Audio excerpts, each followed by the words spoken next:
आँखों की प्रॉब्लम्स में जो बच्चे या बड़े आँख से रब करते रहते हैं, तो उसमें प्रमुख कारण जो है वो एलर्जी है। तो जैसे धूल के कीटाणु, जो ये परागकण जो होते हैं, ऐसे कंटिन्यूअसली पूरी साल भर हमारे संपर्क में हमने किचन से लेके जो ये एनिमल्स और जो होते हैं, ये धूल के कीटाणु करोड़्स में होते हैं अपने गद्दों में, सोफा में, पर्दों में। ये काफ़ी किलोमीटर तक किसी के कपड़ों पे और चिपक के आते रहते हैं। तो ये जो एलर्जेंस है, जो ऐसे ही हम सांस लेते हैं तो हमारी सांस के साथ ये यहाँ से नाक के अंदर चले जाते हैं, फिर और नाक और आँख में एक जो नेज़ोलैक्रिमल डक्ट होती है, वहाँ से भी इन्फ्लेमेशन चला जाता है। और नाक की ये जो नाकपुड़ियाँ होती है, यहाँ से एक नसें होती है, वो नेज़ो ऑक्यूलर रिफ्लेक्स बोलते हैं, चलती रहती है। और फिर डायरेक्टली जो धूल और ये परागकण आँखों में चली जाती है, तो जब एक लेवल पे यहाँ पे जो एलर्जी की पेशियाँ होती है वो बढ़ जाती है, फिर हाइपर सेंसिटिव आँखें बोलेंगे हम, तो फिर तकलीफ़ चालू होती है। तो इसमें ये जो पोलन्स हो रहे हैं, इसका एक तो पोटेंसी बढ़ गया है, फिर गाड़ियों का धुआं, कंस्ट्रक्शन डस्ट ये भी बढ़ गई है।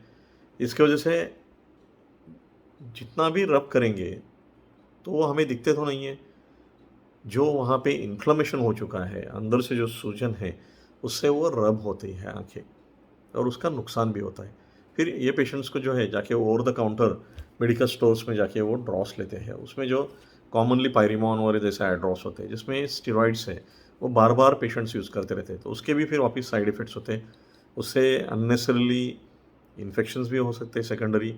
फिर बार-बार रब करने से कॉर्निया थोड़ा-सा ख़राब होके केराटोकोनस बोल के काफ़ी बढ़ते जा रहा है। यहाँ पे कुछ लिम्बल सेल्स होते हैं, वो डेफिशिएंसी होने से भी और प्रॉब्लम होती है। और फिर ये कम उम्र में मोतीबिंदु, काचबिंदु, ग्लाउकोमा ये भी होने के चांसेस होते हैं।